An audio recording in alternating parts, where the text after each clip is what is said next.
Yo, what is up, everybody, and welcome to my mock draft. This is what I would do if I was the GM. This isn't this isn't really a mock draft because I feel like with the mock draft you're just like, okay, this is what I think will happen. This is more so what I would do if I was in their positions, the team's positions. The official, and this is just gonna be a lottery one too. I don't feel like full on going the full 30. My next video, well, maybe not my next one, but my one coming out tomorrow, not right before, but the day of the draft. That one will be a full first round mock draft, like actual mock draft, with what I believe will happen. But yeah, if this is your first time, welcome to my channel. I'm gonna start picking this up a bit more. NFL, NBA content coming your way. If this isn't your first time, welcome back. Greatly appreciate it. But let's go ahead and get into this video. Here on the Fanspo website, I believe probably the best mock draft website there is. If you know one better, please let me know. But don't want that. But yeah. So first off, the Orlando Magic. You just draft the best player available, and to me, the best player in this draft is Chet Holmgren. His defensive potential alone to me, puts him ahead of Jabari Smith.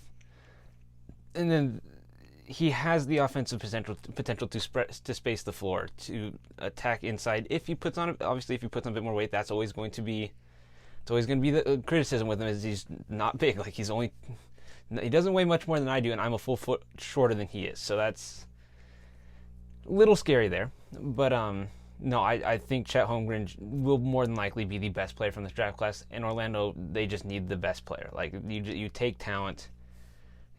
Going with the potential here, I'm gonna go with Chet Holmgren with the first overall pick. At number 2, it's 1A, 1B pretty much. With a then solid third one.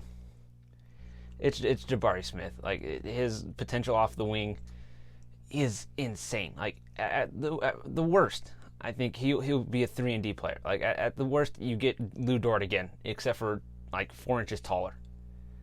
Like that's the absolute worst with Jabari Smith. Like he has the potential to be something extremely special.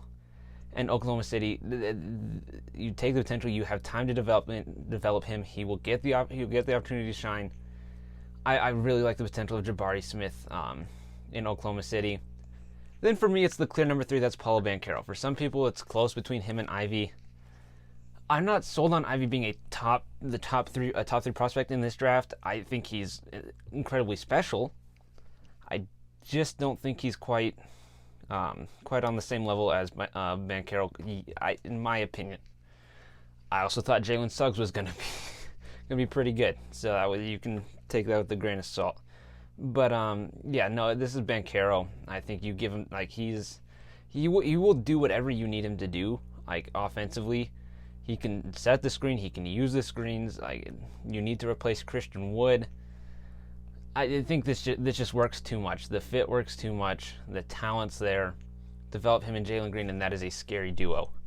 Say Paolo Banchero to the Rockets. Now pick number 4. I think typically, at least recently, it's been between Jaden Ivey. Occasionally, I see Keegan Murray.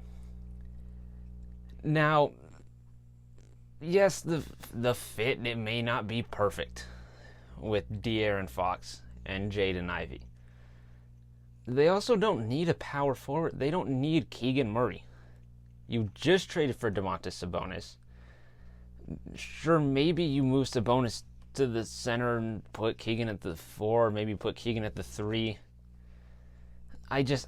The fit argument, if you're taking Keegan Murray, doesn't make just as much sense to me as the fit argument for Jaden Ivey. And I believe Jaden Ivey is a much better player with a much higher potential than Keegan Murray. And that that's the fastest backcourt in the league, more than likely. Like this, the Russell Westbrook, Dennis Schroeder in Oklahoma City. Like that's kind of what I envision with this. Like that speed is insane. The athleticism between the two is insane. Shooting is a bit rough. I will admit that. The floor spacing with the with the Kings will be a bit on the rougher end, but the talent's there from Ivy. You can make this work. And if De'Aaron Fox says, "Hey, stop drafting guards," well then you potentially have a player that can take his spot. Not saying that's what needs to happen, but there's a potential possibility that happens. Now the Detroit Pistons. Again, this is like the only team that out of these top 5 that doesn't need to take necessarily talent. That's the Kings. Like, they don't need to take the best player available. They do. They should. Because they do need talent. But like, all these other teams, these other 4 teams, you need the best player on the board, or the highest. I believe the biggest home run shot. That's who they need to take. I think that's why I have Chet going first, because I think he is the bigger of the swings between him and Jabari. Jabari's a bigger home run swing than him and Banchero. Ivy's bigger than Murray. Like, that's my logic here. Which is why I'm going to go with Shaedon Sharpe. I think he could be a bigger home run swing than Ivy, than Banchero. He is that big swing. Granted, if he doesn't work out, and let's say someone like Keegan Murray does, Benedict Mathurin does, specifically Mathurin just due to position similarity, then that kind of sucks. But I'm going to go with Shaedon Sharpe. The potential with Sharpe is just insane. Like, he is extremely athletic. He can shoot the ball. Work ethic is what will be questioned, is what is being questioned. But I believe if Sharpe goes in the top 5 come Thursday, there's a good shot he's going to be the real deal. I like the potential of Sharpe. I think that the backcourt of him and Cade, both big guards, I like the future there in Detroit. Now the Indiana Pacers. It's tough. Like, you can, if they think they have a shot of making the play-in, you go Keegan Murray. Like, this is just who you would go with. Now, say you want to trade a certain point guard, former rookie of the year, to a certain, I don't know, green team up north, and then you need a point guard, then you might look at someone like Dyson Daniels rebuilding for the future, Benedict Mathurin, Johnny Davis. But that's if they want to trade Malcolm Brogdon, kind of like, hey, we ain't doing anything this year. Like, they understand we're not going to do much. Or you run out of a potential lineup of Brogdon, Halliburton, TJ Warren, Keegan Murray, and Miles Turner. The reason I haven't made a decision yet is because I don't know exactly what I would do. I'm not as high as Keegan Murray as some others are. You also could trade Miles Turner, take Jalen Duren, trade TJ Warren, Benedict Mathurin, Johnny Davis can fit in there, AJ Griffin, Ousmane Dieng.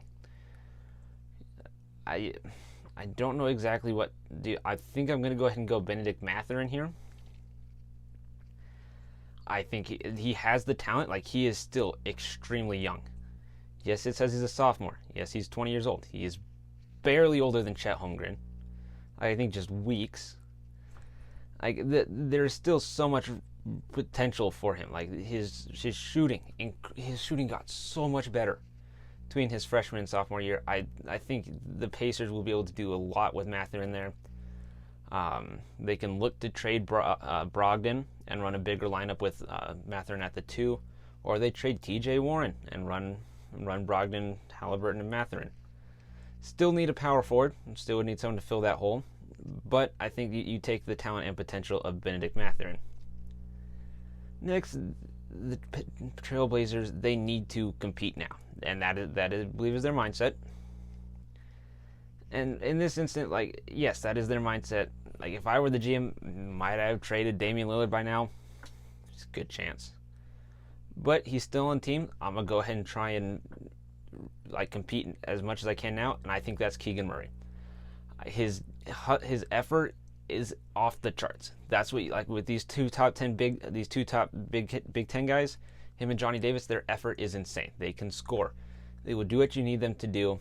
I like the fit here for Keegan Murray to Portland, 7th overall. The Pelicans, you just got to look at this right here to see where their hole is. And as much as I love Grand Theft Alvarado, he is not a starting point guard. He shouldn't be. All right, so you go ahead, you're gonna take a shot on Dyson Daniels here, and maybe if he doesn't work out, well then guess what? You do have Grand Theft Alvarado, who can start for you. Can start for the Pelican team, who made the playoffs. I believe they were the 8th seed, right? Or did they just? Yeah, they were the 8th seed. Yeah. Okay, I was like, sorry about that. Yeah, they were the 8th seed, and that was without Zion. So I think you take Dyson Daniels. He and Alvarado share some time in the backcourt, develop one of them. Worst case scenario, you got a very good backup point guard. Like that's what you're gonna get with drafting point guard there for the Pelicans. Now the Spurs, they have at bare minimum decent players at every position. DeJounte Murray he's a stud. He's an all-star caliber. Oh, excuse me, all-star caliber player. Outside of that, their next best player might be Jakob Portal. And they've been talking about replacing him with Durant, which I can very easily see. Now you could also select Durant, move him to Poughton, but the spacing doesn't work quite there. I'm looking at the shooting guard. I think the potential lineup would be Murray, and then you could either run Lonnie Walker, Primo there. Maybe Devin Vassell moves down to 2. You start Keldon Johnson, and then Collins or Portal. But I think Keldon Johnson would more than likely play the 4, especially if they go ahead and draft Johnny Davis. He's gonna score. He's gonna score. He's gonna play defense for you. I think he fits very well into a Popovich run system, and I think he meshes very well with DeJounte Murray. I think that backcourt defensively is going to be fantastic. The hustle that you're going to get every single play will be amazing. All right, Davis's work ethic is off the charts. All right, like the improvement he showed from his freshman to sophomore year is insane. He's a talented player. He is a very talented player. I think he's may not be the best 3-point shooter, but I think he'll score similarly. Like, I don't want to say this because comparisons are always rough. He is modeled very similarly to Dwayne Wade, as in they're not the greatest 3-point shooters, but they can shoot that mid-range shot. They can get there. They will shoot the mid-range shot. Their slashing ability is insane, and they give you defensive effort. All right, that's kind of what I see between the two. I don't think he will be as good as Dwayne Wade because that is a top 3 shooting guard of all time. But I do think that's kind of like the mold of Johnny Davis, more or less. Obviously, no comparison will ever be perfect. But moving on, pick number 10. Pick number 10. I don't know what's happening with Bradley Beal. I really genuinely do not. He could be staying. I saw he declined his player option, but then he said, he tweeted right after huh? What? So I maybe something has come out since then that I'm just missing. But if Bradley Beal's gone, this team is done. They will have the first overall pick next year. If Bradley Beal is done, if he's gone. Now, if he stays, they might not be they're still not making the playoffs unless Porzingis turns into something special, but I don't see them making the postseason at all next year. I think I'm gonna lean on the side of Bradley Beal being gone, and I'm gonna go ahead and take Malachi Branham.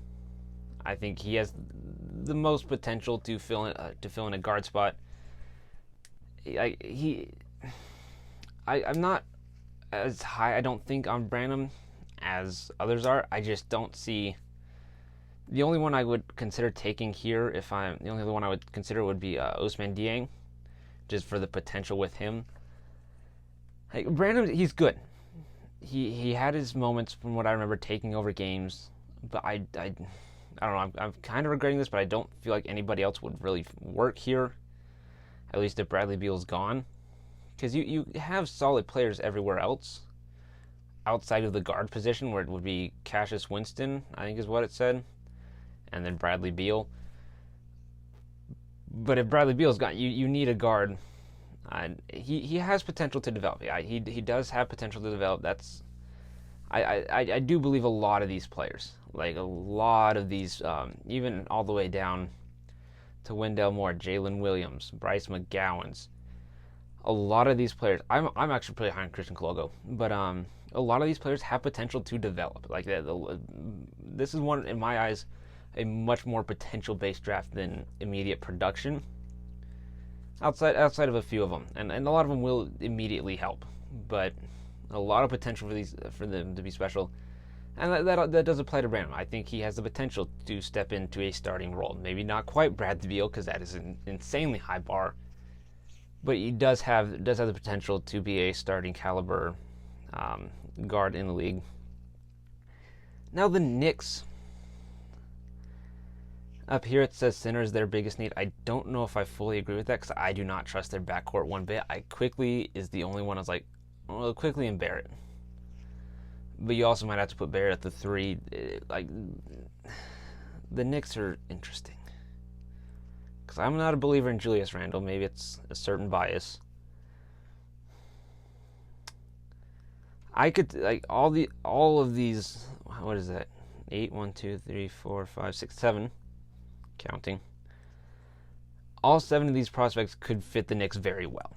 Ochai Agbaji, I think, is the he stands out to me just because he would be a very similar position to R.J. Barrett. I like the defense that Easton and Sohan provides. Easton a bit more offensive potential than Sohan, but Sohan's much better defensively. Mark Williams is one of the more athletic centers in this class. Duran is not quite the athlete, but still a very, very good center. Then D.A. and Griffin, great wing players as well. So I can, and the Knicks need pretty much all of that. I think they're going to roll with Julius Randle and R.J. Barrett. That's like the only things I see set, and probably quickly. But I think if they want to go ahead and compete, you take Sohan or Durant. Just due to defense of Sohan, Durant's special talent as well. I don't trust Mitchell Robinson. I'm going to go ahead and go with Durant. Very good rebounder. Was a big part of Memphis' turnaround mid-season. I like it. I feel pretty good about that. I'm kind of torn between him and Mark Williams just because I love defensive-minded centers personally. Like, I'm still a big fan of Rudy Gobert. I'm a big fan of Robert Williams. Just that defensive ability. So that's why I kind of have Mark Williams higher, Christian Coloco high. Like, that's why I have him up there. But Thunder, you take potential here. You take, like, you are not competing this year at all. So you got Shea, you got Giddey. Then you add Jabari Smith to either the 3 or the 4. Maybe Dort stays. The center's kind of missing in there. But I'm going to go ahead. I'm going to go with the defense of Jeremy Sohan. This team could... I feel like with the draft like they're having, that's when they're going to be going to be like the Jets. Like, the Jets are probably the most overrated team in football at the moment. Different video. But they're adding some nice pieces. They're like, all right, if they help instantly, this could be a potential play-in team. Anyway, moving on to the Hornets. This pick, easiest pick of the draft, Mark Williams. They need a center, especially one with the defensive ability of Mark Williams, the ACC Defensive Player of the Year, if I remember correctly. That's going to help the Hornets a lot. That'll be their biggest pick. And then finally, 14th overall pick. The Cavs, they were almost there. They were so close.